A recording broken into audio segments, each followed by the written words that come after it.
प्रिय भक्तगण, आज हम आपको एक कथा का श्रवण करा रही हूँ जो सुनने मात्र से आपके जीवन में सुख, संपत्ति और धन की वर्षा होगी। तो चलिए कथा को प्रारंभ करते हैं। भगवान शिव माता पार्वती से कहते हैं, जीवन बदलने वाली आदत से सभी दुखों से मुक्ति व्यक्ति को मिल जाएगी। फिर माता पार्वती कहती है, हे प्राणनाथ, वह कौन सी आदत है जो सभी दुखों से मुक्ति दिलाती है। फिर भगवान शिव कहते हैं, हे प्रिय, आज मैं आपको कुछ कहानी के माध्यम से बताने जा रहा हूँ।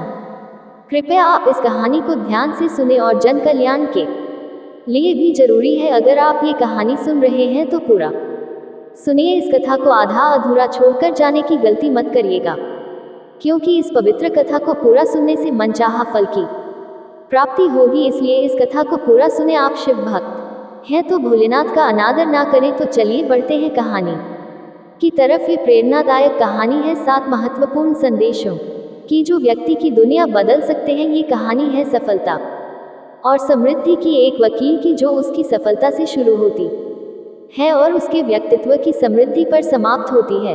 एक वकील त्रिपाठी जो सफलताओं की ऊंचाइयों को छू रहा है, लाखों करोड़ों की संपत्ति है, लेकिन फिर भी जीवन में खुशी और संतुष्टि का अभाव है। जीवन की वास्तविक खुशी ढूंढने के लिए वह हिमालय पर जाकर एक संत से मिलता है। संत उसे सच्ची खुशी का रहस्य बताता है और कहता है कि यह शिक्षा अपने तक सीमित न रखकर सब में बांट नहीं होगी। जब वह वापस आता है तो उसके जीवन से निराशा और उदासी दूर हो चुकी होती है। तब उसका दोस्त कैलाश उससे पूछता है कि तुम में ये परिवर्तन कैसे आया। तब त्रिपाठी उसे सारी कहानी बताते हुए उस संत की शिक्षा के बारे में बताता है। आपको भी अपने जीवन को सुखमय बनाने के लिए उन 7 मूल मंत्रों को जानने की आवश्यकता है जो आज हम आपको यहाँ बताने जा रहे हैं। पहला मंत्र है सकारात्मक सोच और मस्तिष्क पर नियंत्रण। आप अपने आसपास सकारात्मकता तभी महसूस कर सकते हैं जब यह आपके भीतर हो। अपने मस्तिष्क से निराशा, नकारात्मक सोच और अतीत की कड़वी यादों के बोझ को हमेशा के लिए निकाल दें। इस कचरे को दिमाग में जमा ना होने दें। हर वक्त सकारात्मक सोचना ही आपकी सफलता की ऊंचाई को तय करता है। सकारात्मक विचार आपको रचनात्मकता से भी परिचित कराएंगे जो आपके जीवन को बेहतर बनाएंगे। याद रखें कि आपके जीवन की गुणवत्ता आपके विचारों की गुणवत्ता पर ही निर्भर करती है। जब आप दिमाग और सोच पर नियंत्रण हासिल कर लेंगे तब आपको वह ऊर्जा प्राप्त होगी जो आपके सपनों को पूरा करने में सहायक और जरूरी होगी। इसलिए मस्तिष्क पर नियंत्रण करना जरूर आना चाहिए। दूसरा मंत्र है लक्ष्य निर्धारण और उस पर केंद्रित रहना। लक्ष्य के बिना जीवन अधूरा होता है, क्योंकि आपको पता ही नहीं होता कि आप क्यों जी रहे हैं। आपकी जिंदगी का मतलब क्या है। मंजिल तक पहुंचने के लिए मंजिल का होना भी जरूरी है। इसलिए एक लक्ष्य अवश्य निर्धारित करें और उस तक पहुंचने के लिए सही रास्तों का चुनाव करें। बीच रास्ते में यदि किसी की मदद की जरूरत महसूस हो तो हिचकिचाना बल्कि खुलकर अपनी बात कहें, लेकिन रुके नहीं। आपको किसी भी परिस्थिति में लक्ष्य से भटकना नहीं है। तीसरा मंत्र है निरंतर सुधार। अपने डर और अपनी कमियों या कमजोरियों को पहचानें, उनका सामना करें और जल्द से जल्द उन्हें दूर करने की कोशिश करें। ध्यान रखें कि असफलता ही हमें सफलता की ओर बढ़ने की प्रेरणा देती है। इसलिए अपनी गलतियों से हार ना माने, बल्कि उनसे सीखें और आगे बढ़े। ध्यान कभी पूर्ण नहीं होता, इसलिए हमेशा हर चीज से कुछ ना कुछ सीखते रहना चाहिए। चौथा मंत्र आत्म संयम और अनुशासन सुखद जीवन के लिए बहुत महत्वपूर्ण है। यह आपके व्यक्तित्व को मजबूत बनाता है। इसलिए अपने आप को अनुशासित करें और संयमित जीवन जी। अंदर की जिज्ञासा को कभी मरने ना दें, क्योंकि यही जिज्ञासा कुछ नया करने और नया सीखने के लिए आपको हमेशा प्रेरित करेगी। पांचवा मंत्र वक्त की कद्र करें। कबीर दास जी ने कहा है, कल करे सो आज कर, आज करे सो अब। हमें अपने इस दौरे से सीखना चाहिए कि जो काम कल करना चाहते हो वह आज ही कर लेना चाहिए, बल्कि अभी ही कर लेना चाहिए। दोस्तों, बीता हुआ समय कभी लौट कर नहीं आता, इसलिए उसकी अहमियत समझिए और समय का सदुपयोग करें। अभी बहुत समय है, अभी बहुत समय है। यही सोचते सोचते हम अपना कीमती समय बिता देते हैं। सबसे पहले तो काम को टालने की बुरी आदत से बचें, क्योंकि इससे आप अपना काफी समय बर्बाद कर देते हैं। प्राथमिकताएं तय करें और उसी अनुसार अपना हर काम करें। छठा मंत्र है सकारात्मक व्यक्तित्व रखना। बुरे वक्त में अगर कोई चीज काम आती है तो वह है आपका सकारात्मक व्यक्तित्व। हमेशा याद रखें कि अभी भी कुछ नहीं बिगड़ा है। सकारात्मक सोचना शुरू करें। जो बीत गई वह बात गई, लेकिन आज का समय केवल आपका है, इस पर केवल आपका ही नियंत्रण है। साथ ही स्वार्थ की भावना से बचते हुए दूसरों की भी मदद जरूर करें। दूसरों की मदद करके जिस खुशी और संतुष्टि का अनुभव आप करेंगे, वह लाखों रुपयों की कमाई से भी बढ़कर होगा। सातवां मंत्र है अपने आज को भरपूर जीना। यकीन मानिए, छोटे छोटे पलों में खुशियां ढूंढ लेंगे तो ही बड़ी खुशियां प्राप्त कर पाएंगे। हर पल में कुछ नया ढूंढें, हर पल को जिंदा दिली से जिए और हर पल का जश्न मनाएं। चाहे वह दोस्तों के साथ घूमना हो, पत्नी के साथ चाय पर गपशप हो या प्रेमिका के साथ रूठना मनाना हो, हर वक्त को एंजॉय करें। आज के बिताए हुए खुशनुमा पल ही भविष्य की सुनहरी यादें बनकर हमें खुश करते हैं। अपनी खुशी को दीपक की वो लौ मानिए जिसे आपको बुझने नहीं देना है। ध्यान रखें कि हमारी खुशियों की चाबी केवल हमारे पास होती है। असफलताओं से शिक्षा लेकर कड़वे अनुभव को शिक्षक मानकर दिल में केवल अच्छी यादें बसाकर बस आगे बढ़ते जाइए। जब तक हम अच्छी बातों को अपने जीवन में नहीं अपनाएंगे, तब तक उनसे कोई लाभ नहीं मिलेगा। एक व्यक्ति रोज महात्मा संत का प्रवचन सुनने आता था और बहुत ध्यान से उनकी बातें सुनता था। संत अपने प्रवचनों में लालच, मोह, बैर और अहंकार छोड़कर जीवन में सुख शांति बनाए रखने की बातें करते थे। वह व्यक्ति ने संत से कहा, तथागत, मैं रोज आपके प्रवचन सुनता हूँ, लेकिन मुझे इसका कोई लाभ नहीं मिला। एक दिन वह व्यक्ति महात्मा संत के पास आया और बोला, तथागत, मैं लगभग 1 माह से आपके सभी प्रवचन सुन रहा हूँ, क्षमा करें, उनका मुझ पर कोई असर नहीं हो रहा। आपकी कही गई हर बात सत्य है, लेकिन फिर भी मुझ पर इनका कोई असर नहीं हो रहा है। इसका क्या कारण है? क्या मुझ में कोई कमी है? महात्मा संत ने शांति से उसकी बातें सुनी और उससे पूछा, तुम कहाँ रहते हो? उस व्यक्ति ने उत्तर दिया, मैं काशी नगरी में रहता हूँ। संत ने पूछा, ये जगह यहाँ से कितनी दूर है? उस व्यक्ति ने दूरी बताई। इसके बाद संत ने फिर पूछा, तुम वहाँ कैसे जाते हो? व्यक्ति ने बताया, कभी पैदल कभी साइकिल पर बैठकर जाता हूँ। संत ने फिर पूछा, तुम्हें वहाँ पहुँचने में कितना समय लगता है? व्यक्ति ने समय भी बता दिया। इसके बाद संत ने अंतिम प्रश्न पूछा, क्या तुम यहाँ बैठे बैठे ही काशी नगर पहुँच सकते हो? इस प्रश्न के जवाब में व्यक्ति ने कहा, तथागत, ये कैसे हो सकता है? इसके लिए तो चलना पड़ेगा, तभी मैं वहाँ पहुँच सकता हूँ। संत ने कहा, सही बात है, हम चलकर ही अपने लक्ष्य तक पहुँच सकते हैं। ठीक उसी तरह जब तक हम अच्छी बातों का पालन नहीं करेंगे और उन पर अमल नहीं करेंगे, तब तक प्रवचनों का हम पर कोई असर नहीं होगा। वह व्यक्ति को संत की बातें समझ में आ गई और उस दिन के बाद उसने भी संत के बताए मार्ग पर चलना शुरू कर दिया। फिर भगवान शिव कहते हैं, हे देवी, मुझे उम्मीद है कि यह कहानी सुनने से इंसान के जीवन में अच्छे बदलाव आए होंगे। इंसान का मन स्थिर हो जाएगा। व्यक्ति बात बात पर गुस्सा करना भी छोड़ देंगे और खुद को सुधारने की इच्छा पैदा होगी। बस व्यक्ति को अकेले रहना सीखना होगा, क्योंकि जो व्यक्ति अकेला रहता है वह शांत रहना सीख जाता है और उसके मन से सारी वासना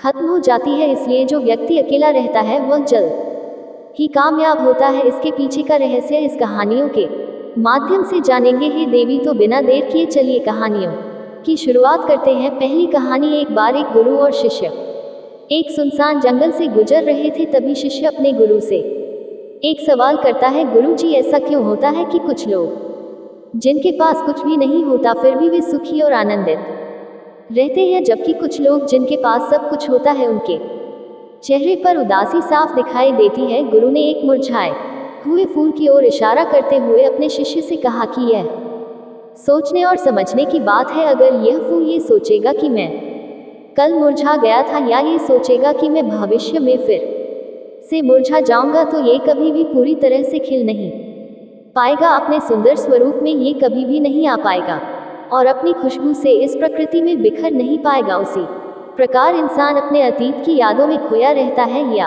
अपने भविष्य की कल्पनाएं करता रहता है। भविष्य के दुखों के बारे में सोचता रहता है या भूतकाल में जो उसके साथ बुरा घटित हुआ है उसके बारे में सोच सोचकर अपने भविष्य के लिए चिंतित रहता है। ऐसा व्यक्ति जीवन में कभी भी सुख अनुभव नहीं कर सकता। ये समझने की बात है कि जीवन हमेशा वर्तमान में होता है। अतीत और भविष्य की कल्पनाएं हमेशा मनुष्य को मृत्यु की ओर ले जाती हैं। इसलिए यह जरूरी हो जाता है कि जिस प्रकार हम अपने शरीर की देखभाल करते हैं और उसे बीमारियों से दूर रखने के लिए उसकी सफाई करते रहते हैं, उसी प्रकार समय समय पर हमें अपने मन और मस्तिष्क की भी सफाई करनी चाहिए। इससे आपकी सुनने की क्षमता तो तेज होगी ही, साथ ही आप हमेशा आनंद में रहने का रहस्य जान पाएंगे। शिष्य ने सवाल किया, गुरुदेव, इससे पहले कि हम मन और मस्तिष्क पर चर्चा शुरू करें, मैं ये जानना चाहता हूँ कि जिन लोगों के पास सब कुछ होता है वे दुखी क्यों होते हैं, और जिन लोगों के पास कुछ भी नहीं होता वे अक्सर आनंद में क्यों होते हैं? ये रहस्य क्या है? इसके पीछे क्या कारण हो सकता है? गुरु ने उत्तर दिया, कुछ लोग जीवन में सब कुछ हासिल कर लेते हैं और सब कुछ हासिल कर लेने के बाद उन्हें सब चीज़ों की व्यर्थ का एहसास हो जाता है। ऐसे लोगों को अक्सर यह महसूस होता है कि मैंने जीवन में जो कुछ भी पाया उससे भले ही मैंने सुख सुविधाएं हासिल कर ली हो, लेकिन मन की शांति अभी भी बहुत दूर है, अधूरी है, उस तक मैं पहुंच नहीं पाया। सब कुछ पाकर भी मैं अपने मन को जान नहीं पाया। और जब इंसान को ऐसा लगता है तो उसे महसूस होता है कि जो भी उसने कमाया वह कौड़ियों के भाव का था। उसने अपना जीवन बेकार की चीज़ों में यूं ही व्यर्थ कर दिया। और वहीं पर जिस इंसान के पास जीवन में कुछ भी नहीं होता है, उसके पास एक उम्मीद होती है, वह सब कुछ पाने की लालसा रखता है, और वही लालसा, वही इच्छा उसे जीवन में खुश रखती है, आगे बढ़ाती है, ऊर्जा से भरा हुआ रखती है। गुरु ने अपने हाथ से एक सूखे पेड़ की तरफ इशारा करते हुए कहा कि शिष्य, कभी तो ये पेड़ भी हरा भरा रहा होगा, फलों से लदा हुआ रहा होगा, अनेक प्रकार के पक्षी और जानवर इस पर रहते होंगे, इसके फलों को खाते होंगे। उस समय इस पेड़ को भी ये पता नहीं होगा कि एक दिन तुम सूख जाओगे और तुम्हारी हालत इतनी बदतर हो जाएगी कि तुम किसी को छांव तक नहीं दे पाओगे, तुम्हारे ऊपर पत्ते तक नहीं रह जाएंगे। फल तो दूर की बात रही, उसी प्रकार मनुष्य अपने जीवन की दौड़ में ये भूल जाता है कि जिस दौड़ में वह सबसे आगे निकलने की कोशिश कर रहा है उसका अंतिम चरण तो मृत्यु ही है। काश वह कभी इस दौर से अलग हटकर ये देख पाए कि इसका अंतिम चरण तुम्हें कहीं नहीं पहुंचाएगा। जिस द्वार को वह सबसे आगे निकालकर जीतने के ख्वाब देख रहा है उसका अंतिम चरण मृत्यु ही है। काश वह कभी जीवन की दौड़ में ठहर कर ये देख पाए कि इसका अंतिम चरण क्या होगा, तो वह उन कामों को त्याग सकता है जो व्यर्थ हैं, जो बेकार हैं, और ऐसे कार्यों की तरफ आगे बढ़ सकता है जो उसके जीवन में आनंद पैदा करते हो, जो उसके जीवन को एक नई दिशा देते हो। गुरु ने खुद की तरफ इशारा करते हुए समझाया कि एक योगी वह होता है जो जीवन की दौड़ में ठहर जाता है, जो ये समझ लेता है कि जीवन का अंतिम चरण तो मृत्यु ही है, इसलिए वह जीवन में सुख सुविधाएं हासिल करने की बजाय खुद के मन और मस्तिष्क को एक नए आनंद की तरफ ले जाने का प्रयास करना शुरू कर देता है। शिष्य ने पूछा, गुरुदेव, क्या एक गृहस्थ जीवन जीने वाला व्यक्ति भी उस आनंद की प्राप्ति कर सकता है, और अगर हाँ तो उसे कैसे शुरुआत करनी चाहिए? गुरुदेव ने उत्साहित होकर उत्तर दिया, बिल्कुल कर सकता है। अगर सभी लोग आनंद की प्राप्ति के लिए योगी बनने का निश्चय कर ले तो प्रकृति का संतुलन बिगड़ जाएगा, जो व्यवस्था है वह गड़बड़ा जाएगी। एक सच्चा योगी अपने जीवन में खोज करता है और फिर वह गृहस्थ जीवन में आनंद प्राप्त करने के तरीके सभी को बताता है, ताकि लोग अपने गृहस्थ जीवन का पालन करते हुए भी उस आनंद को पा सके। गुरु ने खुद को संबोधित करते हुए, मैंने अपने जीवन में जो खोज की है उसके अनुसार मनुष्य को समय समय पर अपने मन और मस्तिष्क की सफाई करते रहनी चाहिए। लोग अपने शरीर का ध्यान तो रखते हैं, लेकिन अपने मन और मस्तिष्क को भूल जाते हैं। इसी वजह से मन और मस्तिष्क बूढ़े होते चले जाते हैं। जब उनमें जवानी नहीं रहती तो उनमें नयापन और ताजगी भी नहीं रहती, जिससे इंसान उदासी से भर जाता है। मन और मस्तिष्क की गंदगी क्या होती है, पहले मैं तुम्हें ये बताता हूँ। हर व्यक्ति के जीवन में कुछ ऐसी घटनाएं घटती हैं जिनका उसके मन और मस्तिष्क पर गहरा असर पड़ता है। वह जीवन भर उन घटनाओं को भूल नहीं पाता और वही घटनाएं उसके मन में गांठ बना देती है। भविष्य में जब भी वो कोई काम करता है तो यह घटनाएं उसे प्रभावित करती हैं, उसके विचारों और निर्णयों को बदल देती हैं। ऐसे व्यक्ति की दृष्टि भी भ्रमित हो जाती है, वह सत्य को नहीं देख पाता और चीज़ों को उन घटनाओं से जोड़कर भ्रमित तरीके से देखता है। उदाहरण के लिए, अगर किसी बुरी आंखों वाले आदमी ने आपको धोखा दिया तो आप जीवन भर बुरी आंखों वाले आदमी को धोखेबाज समझते रहेंगे और उस पर कभी पूरी तरह से विश्वास नहीं कर पाएंगे। लेकिन समझने की बात यह है कि जिसने आपको धोखा दिया वह धोखा उसकी बुरी आंखों से नहीं बल्कि उसके स्वभाव से मिला। उस इंसान के स्वभाव से हमारे दिमाग में उसकी एक छवि बन जाती है और वह छह दूसरे आदमी से संपर्क करते समय एक दीवार की तरह खड़ी हो जाती है। इसी वजह से दो लोगों के बीच प्रगाढ़ संबंध स्थापित नहीं हो पाते। मनुष्य के लिए सबसे जरूरी यही है कि वह अपने आप को अतीत की घटनाओं से मुक्त रखे और उन घटनाओं से प्रभावित होकर दिमाग में किसी तरह की छवि ना बनाए। कुछ लोग इस पर सवाल उठा सकते हैं कि फिर जीवन के अनुभव किस काम आएंगे, लेकिन समझने की बात यह है कि हम जीवन के अनुभवों से भी भ्रमित तरीके से ज्ञान लेते हैं और सही तरीके से उनसे सीख नहीं पाते। ठीक उसी तरह जैसे उस बुरी आंखों वाले की आंखें जिम्मेदार नहीं थी धोखा देने के लिए, उसका स्वभाव जिम्मेदार था, लेकिन मनुष्य अपने अनुभव में उन बुरी आंखों को याद रखेगा और उस स्वभाव को भूल जाएगा। एक शिष्य अपने गुरु की बातों में इतना खो गया कि उसे चलते चलते जंगल के रास्ते में पड़े हुए कांटे दिखाई नहीं दिए और अचानक उसके पैर में एक कांटा चुभ गया। गुरु ने उसका कांटा बाहर निकालते हुए उससे पूछा, ये कांटा तुम्हारे पैर में क्यों लगा? इसके पीछे तुम किसको जिम्मेदार मानते हो? गुरु ने कहा, तुम मुझे भी जिम्मेदार मान सकते हो क्योंकि मैं तुम्हें बातें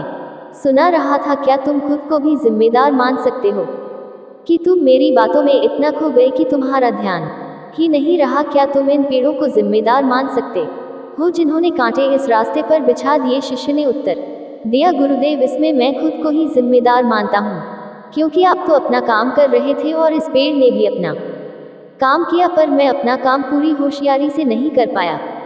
अगर मैं चलने पर ध्यान देता और आपकी बातों में पूरी तरह से खो नहीं जाता तो मुझे ये कांटा कभी नहीं चुभता। इसमें पूरी तरह से मेरी ही गलती थी। गुरु ने अपने शिष्य की पीठ थपथपाते हुए कहा कि जो घटनाएं हमारे मन को प्रभावित करती हैं उन्हें किसी भी तरह से अपने मन से बाहर निकालना जरूरी हो जाता है और इसके लिए सबसे सरल तरीका है कि अपनी भावनाओं को व्यक्त करना सीखो। उन्हें अपने दिल और दिमाग में मत रखो। जब तुम किसी दूसरे व्यक्ति के सामने अपनी भावनाओं को व्यक्त कर देते हो तो तुम्हारे मन का बोझ हल्का हो जाता है। कुछ लोग ऐसे होते हैं जो अपने मन की बात किसी को नहीं बताते। ऐसे लोग अंदर ही अंदर दुखी होते रहते हैं, लेकिन वे अपनी मन की बात किसी दूसरे व्यक्ति के सामने नहीं बताते। इसके विपरीत कुछ लोग ऐसे भी होते हैं जो अपने मन में किसी भी बात को रख नहीं पाते। उनके साथ कुछ भी अच्छा या बुरा होता है, वह अपने मन की बात और भावनाओं को दूसरों के सामने व्यक्त कर देते हैं। और तुमने खुद महसूस किया होगा कि जो लोग अपने मन की भावनाओं को व्यक्त कर देते हैं वे जीवन में ज़्यादा आनंदित रहते हैं। कभी भी प्राकृतिक रूप से आए हुए वेग को रोकना नहीं चाहिए। जिस वेग को हम रोकने की कोशिश करते हैं वह वेग हमें अंदर से ही खाने लग जाता है। अगर तुम्हारा मन किसी बुरी घटना पर रोने का हो रहा है तो चीख चीख कर रो, अपने आप को मत रोको। उस वेग को पूरी तरह से बाहर आने दो। अगर किसी दूसरी घटना पर तुम्हारा मन खुश होने का, आनंदित होने का हो रहा है तो पूरी तरह से नाचो गाओ जिससे कि तुम उस वेग को बाहर निकाल सको। और जब वह वेग अपनी पूरी गति के साथ बाहर आ जाता है तो पीछे छोड़ता है एक खालीपन, एक अकेलापन, एक शांति, एक मौन, एक अनुभूति। गुरु ने शिष्य को समझाते हुए बताया कि जिस प्रकार तेज रफ्तार से चलता हुआ पानी अपने वेग से आने वाली सभी बाधाओं को तोड़ देता है, उसी प्रकार हमारे अंदर भावनाओं का उठने वाला वेग अगर बाहर नहीं निकाला गया और हमने बांध बनाने की कोशिश की तो वह उस बांध को तोड़ देगा और उसका कचरा हमारे मन के अंदर ही ठहर जाएगा, जो हमारे मन को दूषित कर देगा, उसे गंदगी से भर देगा। अक्सर मनुष्य अपने मन में किसी घटना को दबाकर इसलिए रखता है कि वह सोचता है कि अगर सामने वाले को इस घटना के बारे में पता चला तो वह पता नहीं मेरे बारे में क्या सोचेगा।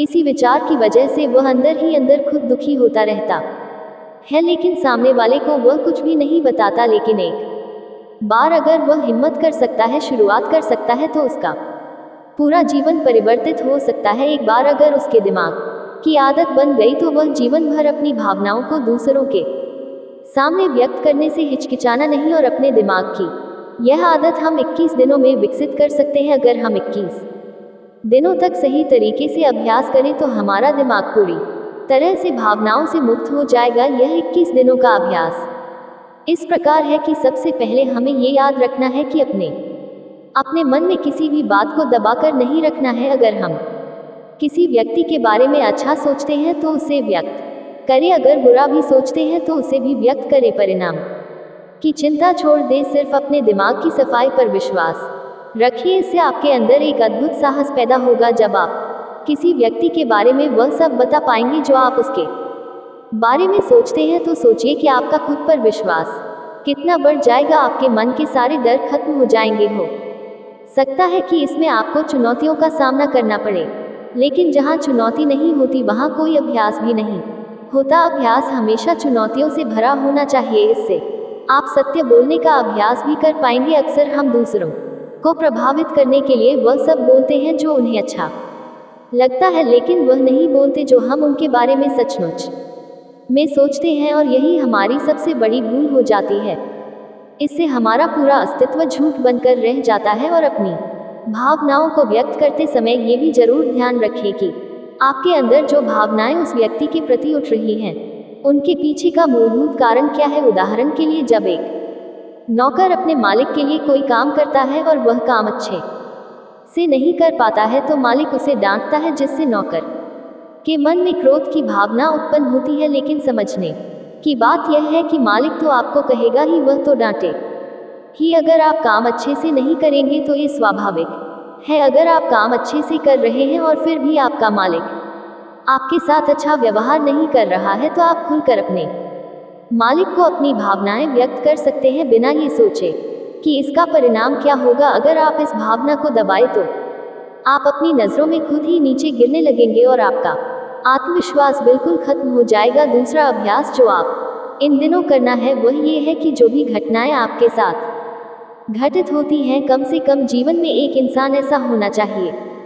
जिसके सामने आप अपने दिल की बात रख सके, चाहे अच्छी बात हो या बुरी बात। वह सब बातें आप बिना कुछ सोचे समझे, बिना इस डर से कि वह इंसान आपके बारे में क्या सोचेगा, उसे बता सके, और वह इंसान आपकी सारी बातें सुनने के बाद आपके लिए कोई छवि ना बनाए। ऐसे इंसान को अपने जीवन में खोजें और उनके सामने अपनी सारी भावनाएं व्यक्त करने की कोशिश करें। दिन में जो कुछ भी घटित होता है, अच्छा लगता है, बुरा लगता है, किसी के प्रति आकर्षण होता है, उसे एक दोस्त की तरह बताने का प्रयास करें। इससे आपको ये पता चल पाएगा कि आपका मन घटनाओं के प्रति किस प्रकार की भावनाएं पैदा करता है। तुम अपने मन को समझने में सक्षम हो जाओगे। जब तुम किसी और को ये सारी बातें बताते हो, तो तुम खुद भी अपनी प्रतिक्रिया को रोक पाते हो। उस घटना के प्रति तुम्हारा क्या रवैया रहा है, उसका खुद आकलन भी कर पाते हो। और तीसरा अभ्यास जो तुम्हारे मन को शांत रखेगा वह है योग निद्रा का अभ्यास। योग निद्रा कैसे करनी है, उसका अभ्यास कैसे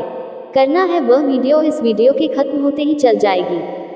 जिन लोगों को वह सुनना है वे उसे सुन सकते हैं। ये चर्चा खत्म होते होते गुरु और शिष्य उस जंगल को पार करके अपने आश्रम में पहुंच चुके थे। फिर भगवान शिव कहते हैं, हे देवी, उम्मीद करता हूँ आपको और इंसान को इस कहानी से एक अच्छी सीख मिली होगी। तो अब चलिए दूसरी कहानी की शुरुआत करते हैं। ये कहानी प्राचीन समय की है। समुद्र के किनारे एक गुरु ने अपना आश्रम बना रखा था। हजारों शिष्य उनसे ज्ञान प्राप्त करने के लिए दूर दूर से आते थे। गुरु का ज्ञान देने का तरीका भी बहुत अनूठा था। शुरुआत में वह अपने शिष्यों को उपदेश के माध्यम से ज्ञान देते थे, के बाद वह अपने शिष्यों को उस ज्ञान का अनुसरण करने के लिए कहते थे, उस ज्ञान को अपने व्यवहारिक जीवन में उतारने को कहते थे।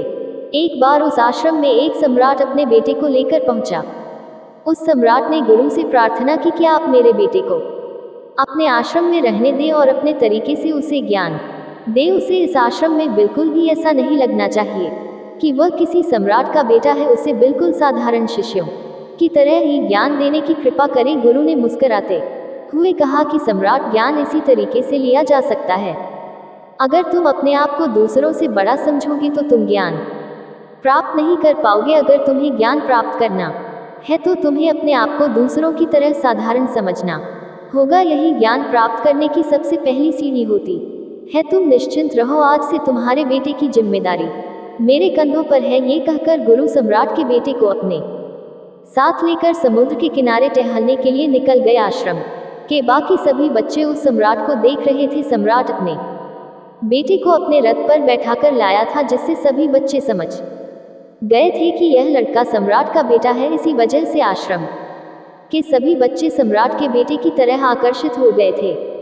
जब गुरु सम्राट के बेटे को लेकर समुद्र पर पहुंचे तो वह फूट फूट कर रोने लगा, क्योंकि अभी वह सिर्फ 11 वर्ष का था और 11 वर्ष की आयु में उसके पिता उसे अपने से दूर छोड़कर चले गए थे। ये सदमा वह बच्चा सहन नहीं कर पा रहा था। वह नहीं समझ पा रहा था कि उसके पिता उसकी भलाई के लिए उसे उस गुरु के पास छोड़कर गए हैं। उसे रोते हुए देखकर गुरु ने कहा, बेटा मैं तुम्हें चुप नहीं करूंगा। हो सकता है कि आज मैं तुम्हारे आंसू पूछूं, लेकिन कल तुम फिर अपने आपको अकेला पाओगे। याद रखना, जीवन में इंसान अकेला आता है और अकेला ही जाता है। जितनी जल्दी इंसान इस बात को समझ लेता है, वह उतनी जल्दी आत्मज्ञान के रास्ते पर निकल पड़ता है। गुरु ने अपनी बात आगे बढ़ाते हुए कहा, जो इंसान अकेला रहना सीख लेता है वही खुद से प्यार कर पाता है, और जो खुद से प्यार करना जानता है वह किसी के भी जाने का अफसोस नहीं करता, क्योंकि वह खुद से ही प्यार करता है। धीरे धीरे तुम आश्रम के माहौल में ढल जाओगे। शुरुआत में तुम्हें कुछ कठिनाई हो सकती है, लेकिन कुछ दिनों बाद तुम इसे आत्मसात कर लोगे। उसके बाद तुम्हें ये जगह बहुत अच्छी लगने लगेगी। यह जगह तुम्हें महल जैसी लगेगी। संध्या हो चली थी। समुद्र के दूसरे छोर पर सूरज छिपने लगा था और अपनी लालिमा पूरे आसमान में बिखेर रहा था। दृश्य बहुत ही सुंदर था और गुरु शिष्य को अपने साथ लेकर आश्रम में वापस लौट आए। उस शिष्य को भी थोड़ी सांत्वना मिली, क्योंकि गुरु की आंखों में एक अभूतपूर्व शांति झलक रही थी। जब हम किसी एकांतवासी गुरु की आंखों में वह शांति देख लेते हैं तो हमारे हृदय से भी सारा भार हट जाता है। मन एकदम निर्मल हो जाता है। जब सम्राट का बेटा रात का भोजन करने के लिए भोजन कक्ष में पहुंचा तो आसपास के सभी शिष्य उसके पास आने लगे। उन सभी को पता था कि यह सम्राट का बेटा है और अगर हम इससे दोस्ती कर लेते हैं तो इससे हमारा बहुत फायदा हो सकता है। यही सोचकर आश्रम के ज्यादातर लोगों ने उसे घेर लिया था। बस कुछ बच्चे जो अकेले रहने का महत्व समझते थे और दिखावे में विश्वास नहीं करते थे, वे अलग थे। वे सम्राट के बेटे के पास जाने की बजाय अपना पूरा ध्यान खाने पर लगा रहे थे और एकांत में बैठकर अपना भोजन कर रहे थे। कुछ दिनों बाद सम्राट के बेटे की आश्रम के ज्यादातर बच्चों से दोस्ती हो गई। अब वह आश्रम में उन बच्चों के साथ घूमता और उन्हीं के साथ अपना ज्यादातर समय बिताता। आखिरकार वह सम्राट का बेटा था और सुख सुविधाओं में पला बड़ा था। आसपास बहुत से दास और दासियां होते थे और अपने मित्रों से घिरे रहना उसकी दिनचर्या थी। उसने इस आश्रम में भी वही दिनचर्या अपना ली थी। ऐसा नहीं था कि गुरु को ये सब पता नहीं था, पर गुरु उसे अलग तरीके से सिखाना चाहते थे। बच्चों को ध्यान आप उपदेश देकर नहीं दे सकते, उन्हें साक्षात्कार करना पड़ता है। उसके बाद ही वे वह बात समझ पाते हैं जो आप समझाना चाहते हैं। गुरु को ये बात पता थी कि अगर मैं इसे बोलकर बताऊंगा तो यह कभी समझ नहीं पाएगा, मुझे इसे एहसास कराना पड़ेगा। गुरु ने सोचा कि अकेले रहने से ही तुम अपनी शक्तियों को जान पाओगे। ये सीख देने के लिए गुरु एक दिन उस शिष्य को अपने साथ एक पहाड़ी की चोटी पर ले गए। पहाड़ पर पहुंचकर गुरु ने शिष्य से कहा कि अब तुम्हारा ज्ञान पूरा हो चुका है, बस एक आखिरी रात तुम्हें यहाँ बितानी होगी। अगले दिन शाम को मैं तुम्हें राजमहल में पहुंचा दूंगा। वह बच्चा ये सुनकर बहुत खुश हो गया कि अब वह वापस अपने राजमहल चला जाएगा। फिर से उसके दास और दासियां और सारी भोग की वस्तुएं उसके पास होंगी। शिष्य ने गुरु से पूछा कि गुरु जी, मुझे आज रात आप यहाँ पहाड़ी पर क्यों छोड़ रहे हैं? आखिर मुझे कौन सा आखिरी ज्ञान यहाँ से मिलेगा? गुरु ने मुस्कुराते हुए कहा कि यहाँ पर चट्टान के पीछे तुम्हें छिपकर बैठना होगा। यहाँ पर रोज रात को एक बाज आता है, तुम्हें उस बाज को देखना है, बहुत ध्यान से देखना है, उसकी हर गतिविधि पर नजर रखनी है। और अगर अगले दिन तुम मुझे उस बाज की खूबियाँ बता पाओगे तो मैं तुम्हें तुम्हारे राजमहल वापस भेज दूंगा। और हाँ, सुबह से पहले एक और बात पर ध्यान देना है। यहाँ एक चरवाहा अपनी भेड़ों को चराने के लिए आता है, तुम्हें उन भेड़ों की गतिविधियां भी देखनी है। याद रखना, बाज की गतिविधि रात को और भेड़ों की गतिविधियां सुबह। अगर तुम दोनों की गतिविधियां ध्यान से देखकर मुझे बता पाओ तो तुम इस आश्रम से हमेशा के लिए आज़ाद हो जाओगे, तुम्हारा ज्ञान पूरा हो जाएगा। मैं तुम्हारे पिता को कह दूंगा कि ये बच्चा हमारे आश्रम का सबसे ध्यानी बच्चा है। ये कहकर गुरु अपने आश्रम में वापस लौट आए और वह बच्चा वहीं पर उस चट्टान के पीछे खड़ा हुआ उस बाज का इंतजार करने लगा। काफी वक्त बीत जाने के बाद वहां एक एक बाज अपने बच्चों के साथ पहुंचा। सम्राट के बेटे ने पूरी रात उस बाज की गतिविधियां बड़े ही ध्यानपूर्वक देखी और सुबह होने के बाद जब चरवाहा वहां अपनी भेड़ों को लेकर पहुंचा तो उसने एक अद्भुत दृश्य देखा। उसने देखा कि वह बाज एक मेमने को अपने पंजों में दबाकर आसमान में उड़ गया। उसने उस भेड़ के बच्चे का शिकार कर लिया था। ये सारा दृश्य देखकर वह बच्चा आश्रम में वापस अपने गुरु के पास पहुंचा। गुरु के कुछ पूछने से पहले ही उसने गुरु को प्रणाम करते हुए कहा, गुरुदेव, आप आश्रम के सभी बच्चों को यहाँ बुला लीजिए। मैं सबको बताना चाहता हूँ कि मैंने क्या देखा। जब आश्रम के सभी बच्चे वहाँ पहुँच गए तो सम्राट के बेटे ने कहना शुरू किया, मैंने अपने जीवन में बहुत से पक्षियों को देखा है, लेकिन बाज उन सभी पक्षियों में सबसे अद्वितीय और सबसे अलग होता है। उदाहरण के लिए एक तोता हम सभी ने देखा है। तोता बोलता तो बहुत है लेकिन कभी ऊंचा नहीं उड़ पाता, लेकिन एक बाज जो हर समय शांत रहता है वह आकाश को भी छू सकता है। उसमें आकाश को भी छू लेने की सामर्थ्य होती है। जब भी एक बाज अपने शिकार को निश्चित कर लेता है तो वह उसी शिकार पर अपनी नजरें गड़ाए रहता है, चाहे वह कितनी भी ऊंचाई पर क्यों ना हो, चाहे कितना भी बड़ा तूफान क्यों ना आ जाए, लेकिन उसकी नज़र हमेशा अपने लक्ष्य पर स्थिर रहती है। आज सुबह मैंने एक बाज को देखा। उसने हर भेड़ को अपना शिकार नहीं बनाया, बल्कि उस भेड़ के झुंड में से उसने एक मेमने को अपना शिकार बनाया। उस बाज की तरह हमें भी अपना ध्यान एक ही लक्ष्य पर स्थिर रखना चाहिए। चाहे कितनी भी अड़चन क्यों ना आए, हमें अपना लक्ष्य स्पष्ट दिखाई देना चाहिए। दूसरी बात, अलग अलग लक्ष्यों में अपनी ऊर्जा बर्बाद करने की बजाय हमें किसी एक लक्ष्य पर पूरी एकाग्रता के साथ ध्यान देना चाहिए। तीसरी बात जो मैंने उस बात से सीखी और जो हम सभी को सीखनी चाहिए वह ये है कि बाज कभी भी दूसरे पक्षी के साथ नहीं उड़ता, वह हमेशा आकाश में अकेला उड़ता है। इससे हमें ये सीख लेनी चाहिए कि हमें कभी भी छोटी सोच वाले लोगों के साथ नहीं रहना